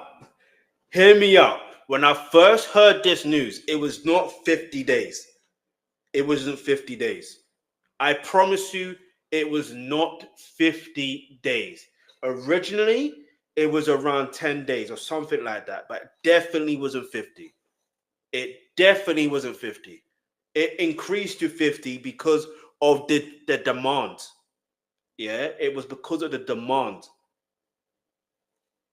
So he agreed to it.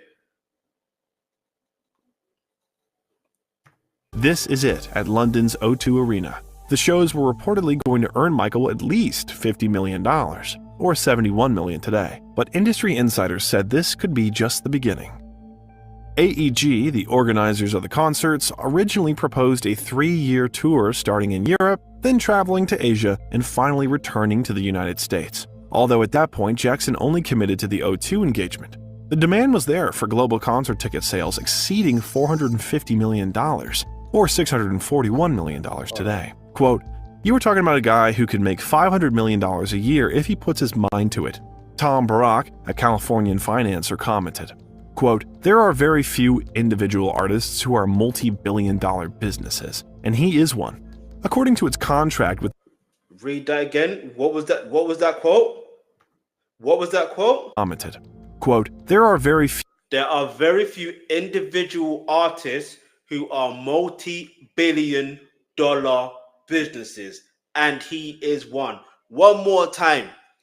There are very few individual artists who are multi-billion-dollar businesses, and he is one. Let's go. Few individual artists who are multi-billion-dollar businesses, and he is one. According to its contract with the entertainer, AEG advanced Jackson close to $30 million, or $42.7 million today, which included a $15 million line of credit, a $5 million advance, $7.5 million to cover production costs, and rent for a Holmby Hills mansion. But with his Neverland Ranch on the brink of foreclosure, his belongings narrowly stopped from being auctioned, and still with endless multi-million-dollar legal... Okay, yeah, I just had to do a quick Googles, innit? Initially, the This Is It tour was announced with 10 dates, but due to the overwhelming demand, it was ultimately expanded to 50 shows, yeah? Originally, the expansion after the first dates quickly sold out. 14 more shows were added. Like, I remember, because do you know why I remember? Because I remember where I was working. I remember, Tubular's fan, Ultimate Trouble. Okay. Anyway, I remember where I was working, and I was like, when it happened, yeah, I couldn't even get tickets because it was sold out that quickly. Like, it was that quickly. I'm like, and then when it was announced it was going to be 50, I'm like, good. In my lifetime, I'll be able to see Michael Jackson live. I was thinking I'll be able to see Michael Jackson live. Let me just get me, like, where I'm working, let me just save up the money, and then boom, I can pay for it. Little did I know what the situation was going to happen. Like, yeah, man. But anyway, get me, let's go. Drama's looming. The King of Pop tragically passed away mere weeks before scheduled to hit the stage once again. But what tangled mess did Michael Jackson leave behind? How did the estate's finances prosper post the artist's demise? And was Michael Jackson worth more dead than alive? Hey, listen, that's what Shaka Khan said, yeah? Shaka Khan said, yeah, artists on the certain artists, you know what I mean? This was in regards to the situation. I think it was about Michael Jackson. It was either Michael Jackson, talking about Michael Jackson or someone else, or Whitney Houston, one of the two. And she was saying that certain artists, unfortunately, are worth more, unalive than alive. It's mad. After news broke of Michael Jackson's sudden passing on June 25, 2009, radio airwaves were filled with his most beloved music as a tribute to celebrate an artist that truly redefined modern popular music. Having experienced decade-long periods of spiraling debts and career downfalls, Michael Jackson's finances had fallen into complete disarray by the time of his demise. So how did the superstar's shocking death ignite a career resurgence? How many billions has the Michael Jackson estate made sense? And ultimately, was Michael Jackson really worth more dead than alive? Hear that? How many billions? Here's the detail. Alright, let's go. As the world mourned, nostalgia for his extensive catalog strengthened and posthumous sales of Michael Jackson skyrocketed up the charts. Billboard reported that distributors quickly ran out of physical CDs, but in the age of digital music, online purchases helped fuel the sudden surge of demand in the wake of his passing. Within 2 weeks, Jackson sold over 800,000 albums, according to Nielsen SoundScan. The artist also sold over 2.7 million digital singles, and if you include the Jackson 5 in Nielsen totals, Jackson was responsible for more than 6.2 million downloads. To put this in context, no single artist had sold more than 1 million digital tracks in a single week since Nielsen began recording in July 2004. However, despite Michael Jackson forever will break records. New ones, old ones, like he will just continue to break records. It's just who it is. It's just who he is. He breaks records, all right? I think we need to call it a new name. We can't even call it breaking records anymore. It's Michael Jackson right now. You know what I mean? You're Michael Jackson. Let's go. This huge influx in music sales, Michael Jackson's finances were in complete disarray at the time of his death, and many feared whether there was enough even to pay for the superstar's funeral. When the King of Pop's will was opened, which was last updated in 2002, it named his former attorney John Branca. Listen, you see, let me ask you this question, and this is where it gets. I want to calm down when I'll talk about this. Yeah. Leave your answer in the comment section below. Do you believe his last will is in 2002? The reason why I asked that question is because think about all the businesses he's been doing in between then, between 2002 and 2009. Are you telling me he did not update his will? Are you telling me he did not update his will? Another question. Think about this in this context. He's going on a 50-day. Originally, it was a 10-day tour, sold out. Then another 40 is added, so in total it's 40 days. Are you telling me he did not update his will? Nah, something snaky is going on. Yeah, with John Branca and John McClane. You got to bear in mind. What's not mentioned, and he probably will mention it in this, I do not know. There was a time when Michael Jackson fired both John McClane and John Branca. Yeah, for being snakes. But we could talk about that another day. Let's go. How many billions has the Michael Jackson estate made sense? And ultimately, was Michael Jackson really worth more dead than alive? Here's the detail.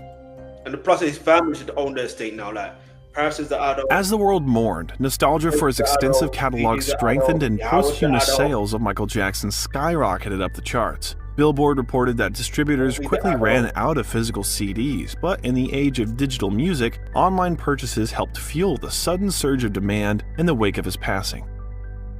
Within 2 weeks, Jackson sold over 800,000 albums, according to Nielsen SoundScan. The artist also sold over 2.7 million digital singles, and if you include the Jackson 5 in Nielsen totals, Jackson was responsible for more than 6.2 million downloads. To put this in context, no single artist had sold more than 1 million digital tracks in a single week since Nielsen began recording in July 2004. However, despite this huge influx in music sales, Michael Jackson's finances were in complete disarray at the time of his death, and many feared whether there was enough even to pay for the superstar's funeral. When the King of Pop's will was opened, which was last updated in 2002, it named his former attorney John Branca and music executive John McClain as executors of the will and confirms that the Michael Jackson estate should be placed in a private trust. The singer left $33 million to each of his 3 children, as well as his mother Catherine. They were named as beneficiaries of the estate, both parties being given a 40% share, while the remaining 20% going to unspecified charities that benefited children. Jackson's trust also included a no contest clause that called for anyone who challenged the will to be disinherited.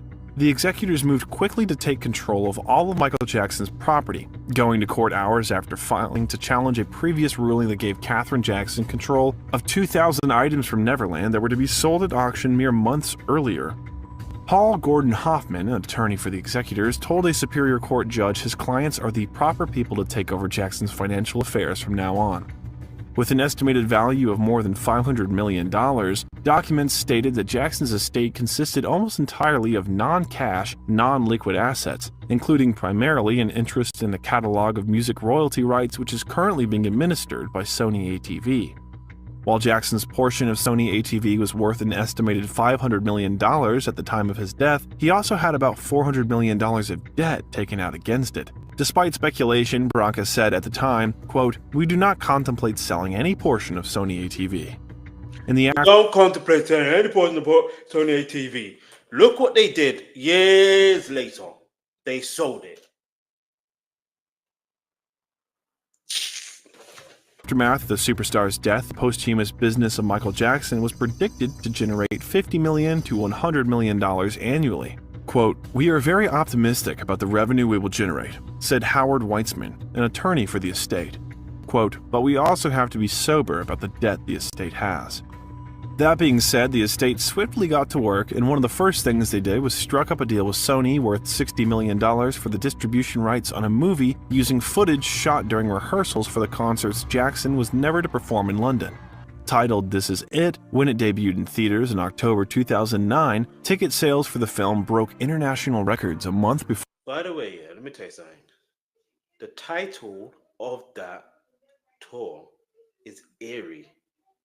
This is it. And For its release, and the film made $261 million worldwide, making it the highest-grossing documentary concert film of all time. This Is It was also the title of the film's accompanying compilation album, which debuted at #1 on the US pop charts, selling in its first week 373,000 copies, according to Nielsen SoundScan.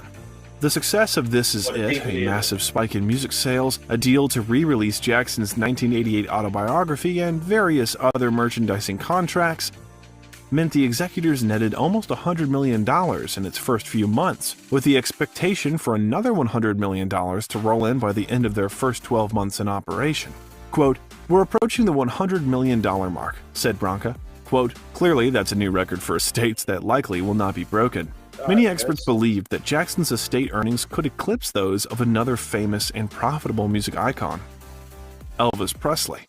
Quote, "Unlike the typical estate, the operation of Michael Jackson's estate is more akin to the operation of a multi-million-dollar business enterprise," attorney Gerald S. Cohen commented.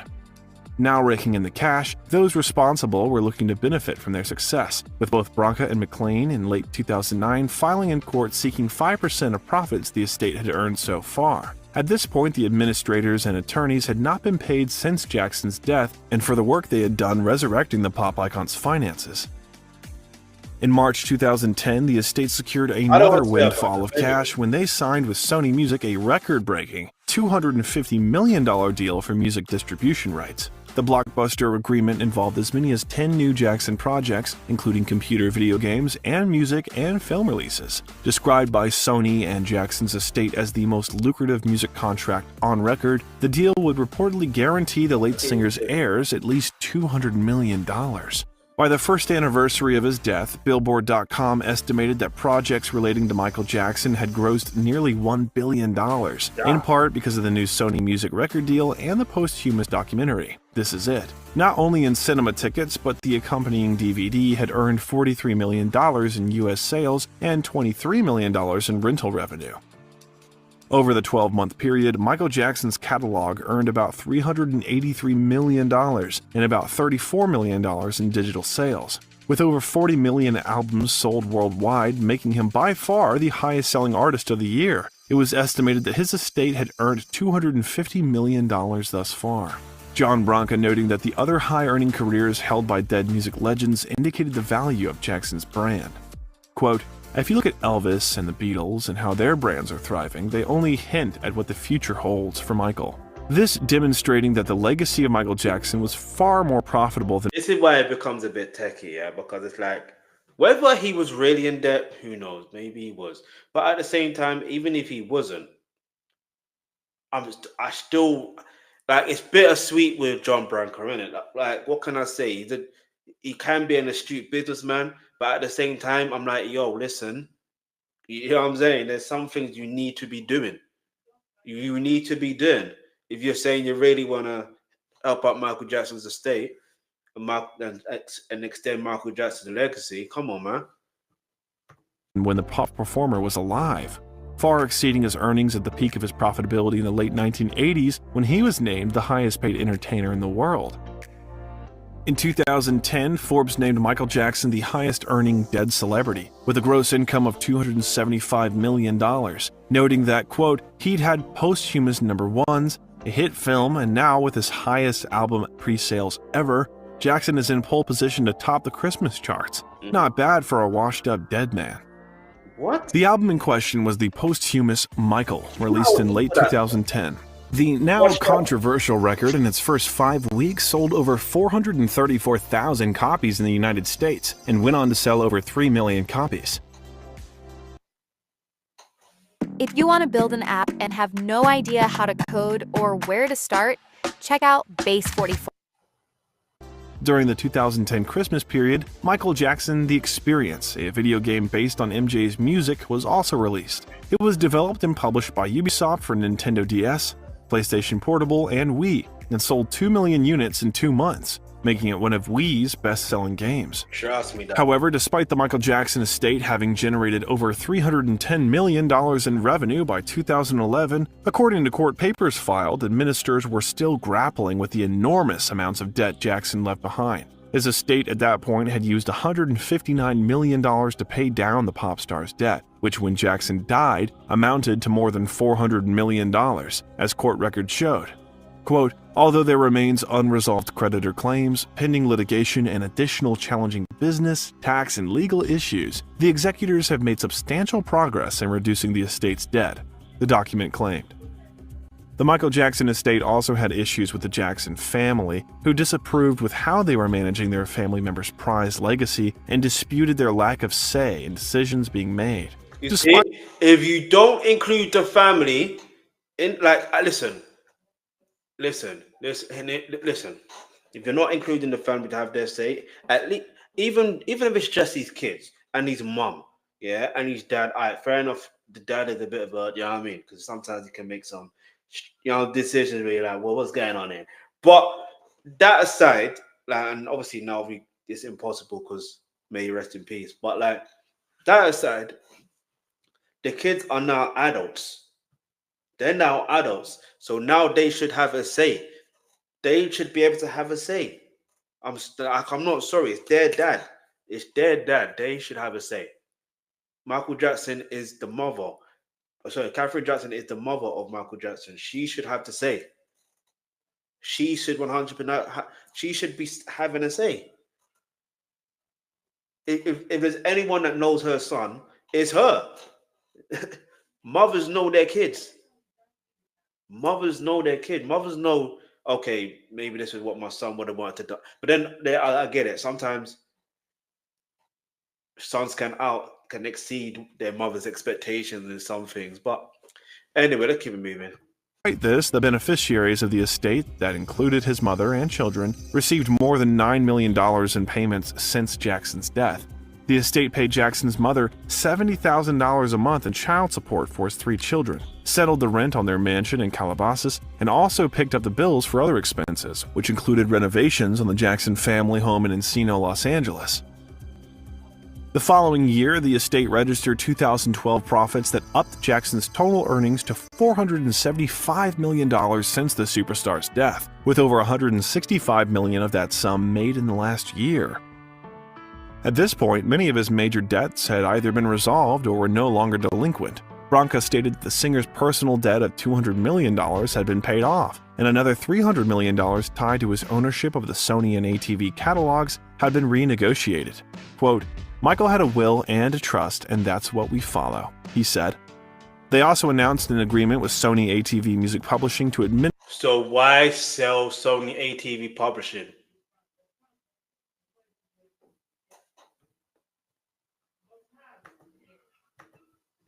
Since Jackson's death. The estate paid Jackson's mother $70,000 a month in child support for his 3 children, settled the rent on their mansion in Calabasas, and also picked up the bills for other expenses, which included renovations on the Jackson family home in Encino, Los Angeles. The following year, the estate registered 2012 profits that upped Jackson's total earnings to $475 million since the superstar's death, with over $165 million of that sum made in the last year. At this point, many of his major debts had either been resolved or were no longer delinquent. Branca stated that the singer's personal debt of $200 million had been paid off, and another $300 million tied to his ownership of the Sony and ATV catalogs had been renegotiated. Quote, "Michael had a will and a trust, and that's what we follow," he said. They also announced an agreement with Sony ATV Music Publishing to administer Jackson's My Jack music catalog. The deal was expected to generate enough revenue to pay off a remaining $5 million loan by the end of 2012. That same year, the 25th anniversary deluxe edition of Michael Jackson's 1987 Bad album was released, as well as the accompanying documentary directed by Spike Lee, Bad 25, to great acclaim. The estate also had great success with Michael Jackson The Immortal World Tour, a Cirque du Soleil tribute show based on Jackson's music. The arena show began touring in October 2011 and finished in February 2014. Totaling 501 shows in 141 cities, just 2 months after it was launched, the show had sold over $100 million in ticket sales. Eventually, the tour amassed $371 million in revenue, making it the most financially successful Cirque production ever, the highest grossing tribute show in history, and the 8th highest grossing tour of all time. In 2013, Forbes estimated that the estate had made over $145 million in the last year through a range of music and merchandising deals, as well as another collaboration with Cirque du Soleil that resulted in an elaborate new residency, Michael Jackson One in Las Vegas. The magazine also confirmed that the estate had earned at least $600 million since 2009. "Time is an elixir," said Stephen G. Hill, the president of music programming and specials at BET Networks. Quote, "We've already seen in 4 years that what is really celebrated about him is his music and his place among the greatest entertainers of all time." By this point, the Michael Jackson estate had effectively eliminated the colossal debts the superstar left behind, and they were now a fully solvent entity. In 2014, the year would be marked by the release of the estate's second posthumous album, Escape. The album charted higher than Michael, going to number 1 in its first week of release in worldwide sales, selling upwards of 1 million copies. The record was preceded by the release of its lead single, Love Never Felt So Good, which included a newly recorded version that featured Justin Timberlake. We're gonna call him that. After what he did to Michael Jackson's sister, and it took him how many years later to not really apologize properly? Get out of here, bruh. Get out of it. Timberlake. Reaching a Billboard Hot 100 chart position of number 9, the track gave Michael Jackson his first top 10 hit since 2001's You Rock My World. To promote the new record, the estate employed cutting-edge technology company Hologram USA Inc. to bring Michael's magic back to life one more time for the 2014 Billboard Awards, debuting a controversial Michael Jackson hologram performing the track Slave to the Rhythm at the star-studded ceremony. By the 5th anniversary of the artist's death, Jackson's star power was brighter than it had been in decades thanks to John Branca and John McClane, who had pocketed more than $17 million between them for their work with the estate. By the end of 2014, Forbes had Michael Jackson, once again, in the #1 position in their list of top-earning dead celebrities, reporting annual earnings of $140 million. In 2015, Michael Jackson, yet again, was in top position with an income of $115 million from the previous 12 months.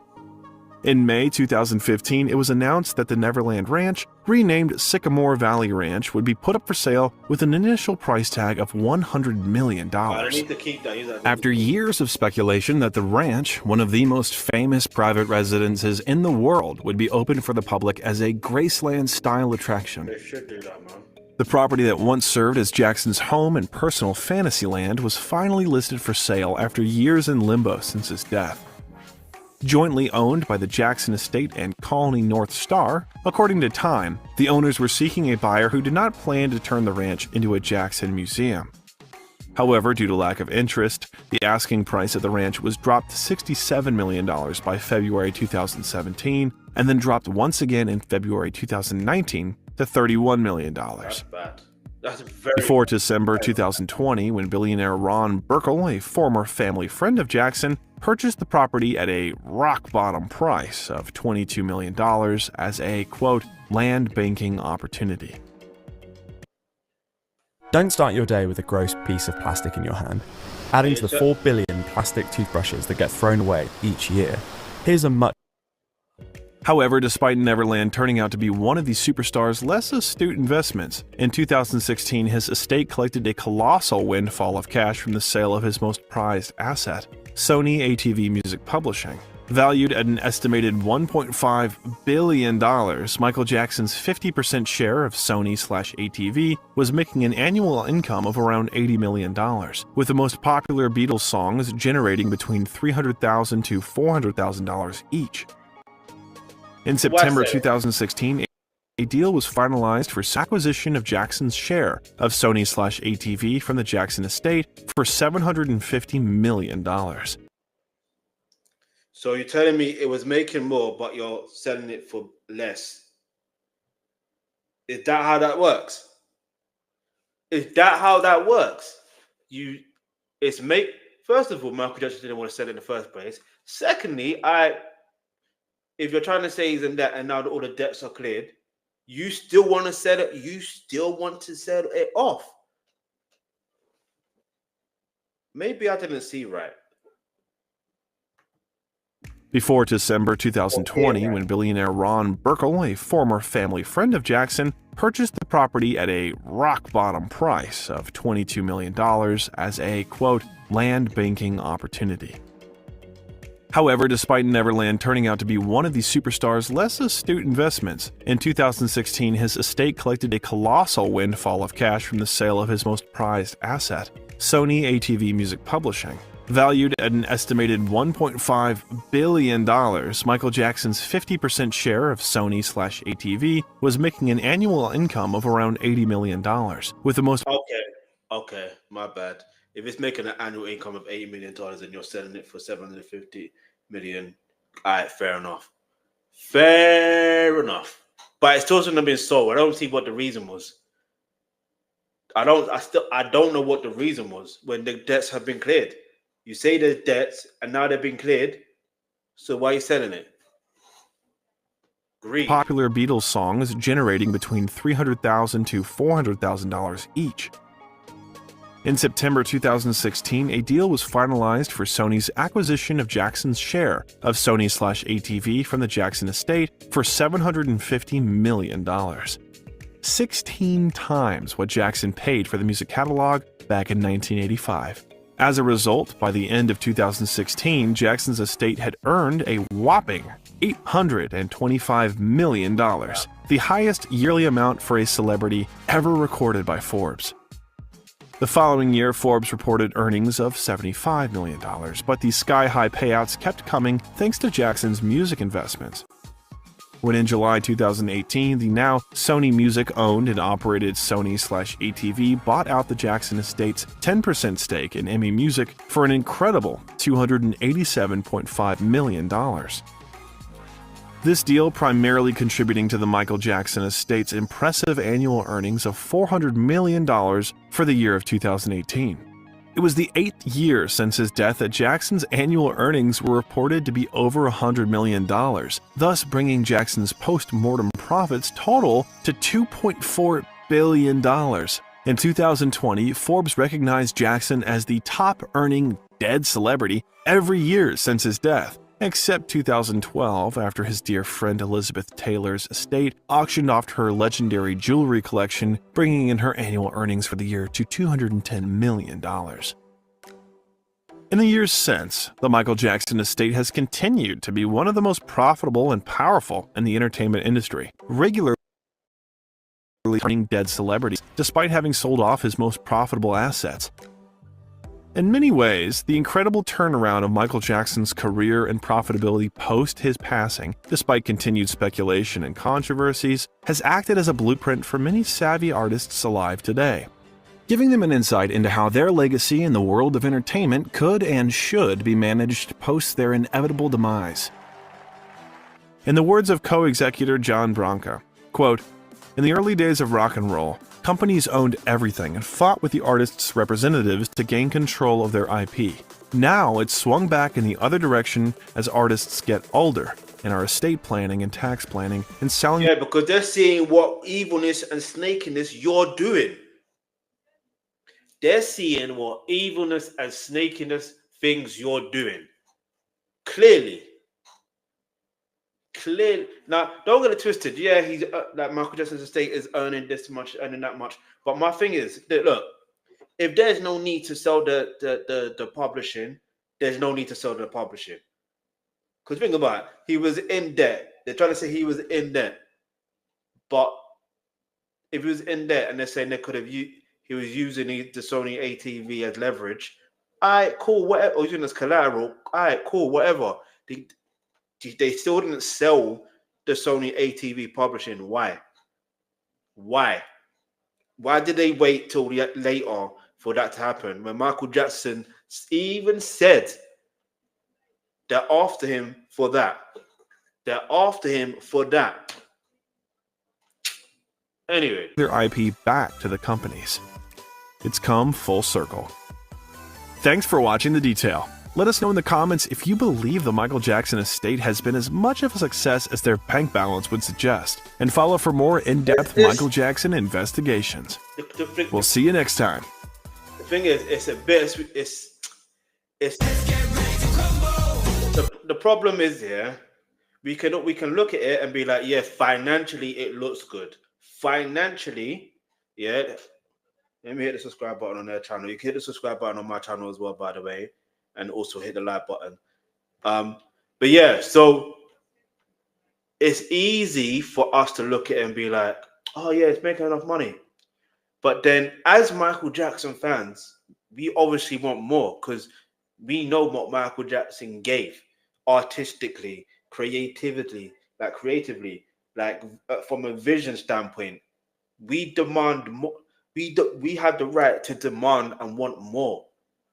You understand? This is why BG, for example, he should be like the main lead. I know he's the youngest, but like he should be the main lead right now. I'm saying this is the vision of how I want my father's estate to be. You know what I mean? This is what needs to be done. Do you know what I mean? That's what I believe. And I could be wrong.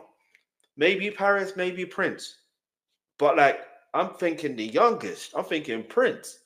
You know, sorry, well, it's Prince. It's Prince Michael Jackson the second, basically. But anyway, let's keep it moving. Let's see what people are saying. Financial analyst here. Mr. Jackson was not broke ever. I'm so glad this is the first comment I'm reading. And they said this over a year ago, yeah? Because I said it. He was a billionaire by the age of 29. But let's keep moving. All right. Financial analysis here. Mr. Jackson was not broke ever. He had over $1 billion in assets, and the cash flow he had was mismanaged by others. Mr. Jackson refused to sell any of his assets to get cash. He had other assets outside of music. His overall financial portfolio was very well diverse, including fine art. What did I tell you? He's buying art. That's art. That is asset. Art collection is that's an asset. All right. Where was I? Stocks, automobiles. Do you know what I mean? He's got like a range of Rolls Royces as well. That's an asset. Yeah. You can turn, like, I know some say that cars depreciate over time, but companies like Rolls Royce, depending on how you do things, that can be an asset. Anyway, his overall financial, all that stuff he had in the Netherlands was purely financial. Those were one of the one of a kind collectible items, many of which were worth thousands of dollars. He played dumb, but almost everything he brought, he knew would appreciate in value. This Is It tour would have eliminated his debt in just one show, and he knew this. For a multi-billionaire, $400 million is nothing. That's like a person who makes 100K being 4K in debt. Michael was never broke. His issue was mismanagement of cash flow, and honestly, he should have taken full control and not trusted others, but his estate is fine today, and that's all that matters. Round of applause for that comment. Get me? This comment should be pinned. Do you know what I mean? Thank you for. But yeah, I'm gonna look before. So make sure you stay tuned, yeah, because I'm gonna look for that video where I heard the saying of he was a billionaire by the age of 29. I know I heard it. I don't know why. I don't know any other celebrity who has made so many foundations and charities as much as Michael Jackson. He's been generous pretty much his entire life. Facts. You're so right. Much of misinformation was disseminated over the years to destroy his legacy. In 2009, we lost the most gifted and amazing entertainers who ever walked on this planet. Rest in peace, legend. So I'm gonna put. It is obvious how much Michael Jackson, Jackson was really, really worth. I don't think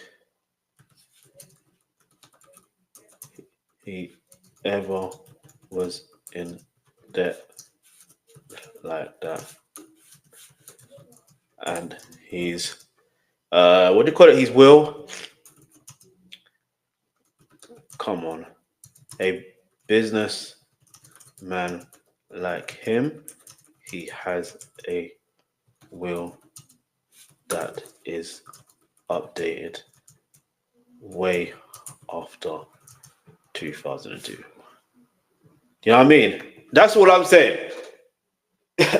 Hey, take it as you want. I'm saying what I'm gonna say. I'm gonna say what's on my mind. Anyway, let's keep it moving. I'm gonna try and find that video. I believe it was Michael Jackson, 1987, 60 minutes. I think it was that one.